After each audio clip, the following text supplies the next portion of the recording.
ప్రభు అయినటువంటి యేసుక్రీస్తు నామం పేరిట మీ అందరికీ మా యొక్క ప్రత్యేకమైనటువంటి శుభాలు తెలియజేస్తూ ఉన్నాము. బిడ్లారా, ఈ దిన వాగ్దానం అనే కార్యక్రమానికి ప్రేమతో మిమ్మల్ని ఆహ్వానిస్తూ ఉన్నాము. మరి ఈ దిన వాగ్దానాన్ని చదువుకొని దేవుని యొక్క మాటలు మనం విందాం. యెషయా గ్రంథము 41వ అధ్యాయం 10వ వచనాన్ని మనం చదివినట్లయితే, నేను నీతో చెప్పి ఉన్నాను, నీకు తోడై ఉన్నాను, భయపడకము, నేను నీ దేవుడై ఉన్నాను. ఈ యొక్క వాక్యాన్ని మనం గమనించినట్లయితే ఆయన అంటున్నాడు, నేను నీతో చెప్పి ఉన్నాను కదా, నేను నీకు తోడుగా ఉన్నాను అంటున్నాడు. ప్రియులారా, ఈరోజు మనతో ఉన్నారు అని మనం అనుకుంటాం. చాలా సందర్భాలలో మన కష్టాల్లో, మన బాధల్లో, మన ఇరుకుల్లో, మన ఇబ్బందుల్లో, మన బలహీనతల్లో, మన ఉపద్రవాల్లో ఏ మనుషుడు కూడా మనతో ఉండరు. కానీ ఆయన అంటున్నాడు, నేను నీతో చెప్పి ఉన్నాను కదా, నేను నీకు తోడుగా ఉన్నాను అంటున్నాడు. బిడ్డలారా, ఆయన మనతో చెప్పి ఉన్నాడంటే ఆయన మాట చాలా జీవము కలిగినటువంటి మాట. ఆయన మాట ఎంతో శ్రేష్టమైనటువంటి మాట. ఆయన ఎంతో తన యొక్క మాట చేత మనల్ని అందరినీ కూడా బలపరచువాడై ఉన్నాడు. బిడ్డలారా, ఆయన మాట ఇచ్చాడంటే మాట తప్పనటువంటి దేవుడై ఉన్నాడు. మనుషులు మాట ఇస్తారు, కానీ ఎన్నో సందర్భాలలో మాట తప్పేవారంగా మనం ఉంటూ ఉన్నాం. ఆయన మనతో మాట ఇచ్చాడు. ఏమని అంటున్నాడంటే, నేను నీకు తోడుగా ఉన్నాను అంటున్నాడు అనమాట. మనకు మరి ప్రతి కష్టంలో, ప్రతి బాధలో, ప్రతి ఇరుకులో, ప్రతి ఇబ్బందిలో, ప్రతి సమస్యలో, ప్రతి బలహీనతలో కూడా, అన్ని సందర్భాల్లో, మన సంతోషంలోనేంటి, మన దుఃఖంలోనేంటి, మన యొక్క ప్రతి ఒక్క కార్యంలో కూడా, ప్రతి క్షణము కూడా ఆయన మనతో ఉంటానని చెప్పేసి ఈ ఉదయకాలమే నీతో ప్రామిస్ చేస్తూ ఉన్నటువంటి దేవుడు. కనుక దేని బట్టి కూడా మనం అధైర్యపడకుండా, దేని బట్టి కూడా మనం దిగులు పడకుండా, ఏ విషయాన్ని బట్టి కూడా మనం కృంగిపోకుండా, నా దేవుడు నాతో ఉన్నాడు, నా పక్షాన ఉన్నాడు, నా ప్రక్కన నిలబడి ఉన్నాడు, ఆయన నాతో ఉన్నాడని చెప్పి మనం ధైర్యంగా ఉన్నప్పుడు మనం ఎక్కడికి వెళ్ళినా సరే ఆయన మనకు తోడుగా ఉన్నటువంటి వాడై ఉన్నాడు.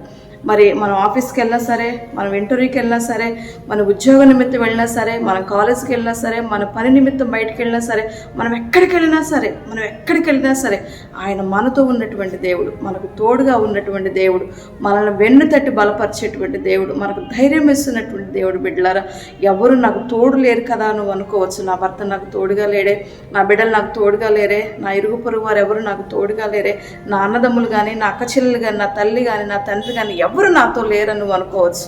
నీకున్నటువంటి పరిస్థితులను బట్టి నాకు తోడు ఎవ్వరు లేరని చెప్పి ఒకవేళ నువ్వు కృంగిపోతూ ఉన్నావేమో, నాకు ధైర్యం చెప్పేవారు లేరని చెప్పి నువ్వు బలహీనమైపోతూ ఉన్నావేమో. బిడ్డలారా, నిన్ను సృష్టించినటువంటి దేవుడు నీతో మాటిస్తూ ఉన్నాడు, నేను నీకు చెప్పి ఉన్నాను కదా, నేను నీకు తోడుగా ఉన్నాను అంటున్నాడు. బిడ్డలారా, ఆయన నీకు తోడుగా ఉంటే ఏ మనుషుడు కూడా మనకు తోడుగా ఉండాల్సిన అవసరం లేదు. ఆయన మనకు తోడుగా ఉన్నప్పుడు ఎవ్వరు కూడా, ఈ లోకంలో ఉన్నటువంటి ఏ మనిషి కూడా మనకు తోడుగా ఉండాల్సినటువంటి పని, అలాంటి అవసరం మనకి ఎన్నడూ కూడా పడదండి. కనుక ఆయన నీకు మాట ఇచ్చాడంటే తప్పక నీ జీవితాలు నెరవేర్చేవాడై ఉన్నాడు. ఆయన అంటున్నాడు, నేను నీతో చెప్పున్నాను కదా అంటున్నాడు అనమాట. ఆయన మనతో చెప్తున్నాడు, నిన్ను బలపరుస్తున్నాడు, నిన్ను ధైర్యపరుస్తున్నాడు, నీకు తోడుగా ఉన్నానని చెప్పి మరొక్కసారి నీతో మాట్లాడుతున్నాడు. బిడ్డలారా, కనుక ఏ విషయాన్ని బట్టి కూడా నువ్వు అధైర్యపడకుండా, నాకు ఎవ్వరు లేరని చెప్పి కృంగిపోవద్దు. ఏ విషయాన్ని బట్టి కూడా బలహీనరాలు కావద్దు, కృంగిపోవద్దు. ఎందుకంటే నేను నీకు తోడుగా ఉన్నాను అంటున్నాడు కాబట్టి ఆయన మాటల మీద లక్ష్యం ఉంచు, ఆయన మాటల మీద విశ్వాసం ఉంచు. ఆయన నీకు సహాయం చేసే దేవుడై ఉన్నాడు. బిడ్డలారా, ఈరోజు ఆయన ఉదయమే నీతో ఏం మాట్లాడుతున్నాడంటే, నీకు తోడుగా ఉన్నాను అంటున్నాడు. ఈ దినమంతా నీకు తోడుగా ఉంటాడు, ప్రతి దినము కూడా నీతో ఉంటాడు. నీ నీడ నీతో ఎలా ఉందో ఆయన కూడా నీతో ఉండేటువంటి దేవుడై ఉన్నాడు. బిడ్డలారా, ప్రతి క్షణము 24 గంటలు కూడా, ఒక్క నిమిషం మాత్రం నేను విడువను అంటున్నాడు. ప్రతి నిమిషము, ప్రతి సెకండ్, ప్రతి గంట ఆయన నీతో ఉన్నటువంటి దేవుడు, నిన్ను బలపరచువాడై ఉన్నాడు. కనుక అధైర్యపడద్దు, కృంగిపోవద్దు, బలహీనం అవ్వద్దు. దయచేసి దేవుని మాటలు నీ హృదయంలోనికి స్వీకరించు, ఈ మాటల పట్ల విశ్వాసం ఉంచు. దేవుడు నేను తప్పక దీవిస్తాడు, ఆశీర్వదిస్తాడు. దయచేసి ప్రార్థన చేసుకుందాం. ప్రార్థనలో ఏకీభవించండి.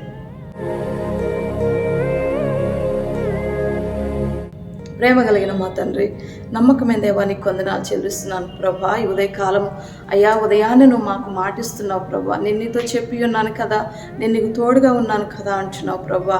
అయ్యా ఈ ఉదయం ఎంత భరోసా కలిగించేటువంటి మాట, మాకింత ధైర్యాన్ని కలిగించేటువంటి మాట నువ్వు మాతో మాట్లాడుతున్నందుకు వందనాలు చెల్లిస్తున్నాను ప్రభా. ఎవరు తోడు ఎవరు లేరని చెప్పి బాధపడుతూ ఉన్నారు, ఏ విషయాన్ని బట్టి వారు కృంగిపోతున్నారు ప్రభా. ఈ లోకంలో ఏ మనుషుడు నాకు తోడు లేడని చెప్పి ఎవరైతే అలాంటి ఆలోచన కలిగి భయపడుతూ కృంగిపోతున్నారు, అట్టి వారందరికీ మీరు తోడుగా ఉండమని వేడుకొంచున్నాను.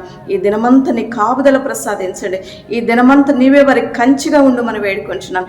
ఈ దినమంతా నీవే నీ రక్తపు కోటలో ముద్రించమని వేడుకొంచున్నాను. ఈ దినమంతా వారిని ఆశీర్వాదకరంగా నిలబెట్టమని వేడుకొంచున్నాను. ఈ మాటలు ఎక్కడకు నుండి వింటున్నారో ప్రతి ఒక్కరిని మీ నామములో బలపరచమని వేడుకొంచున్నాను.